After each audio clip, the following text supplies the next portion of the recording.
টি-20 world কাপের জন্য ইন্ডিয়ার দল ঘোষণা করছে। ভাই আমি একটা চিন্তায় পড়ে গেছি।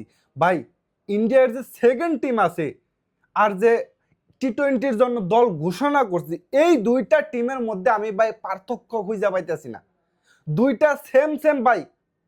দেখেন, যেখানে শুভমান গিলের মতো প্লেয়ার জায়গা পায় নাই, যেখানে ঋষভ পান্তের মতো প্লেয়ার জায়গা পায় নাই, যেখানে জয়সওয়ালের মতো প্লেয়ার জায়গা পায় নাই, সেইখানে চিন্তা করে দেখেন টিমটার স্কোয়াড মানে ইন্ডিয়ার স্কোয়াডটা কত বড় বা কত ভালো একটা টিম হয়েছে। একবার খেয়াল করে দেখেছেন?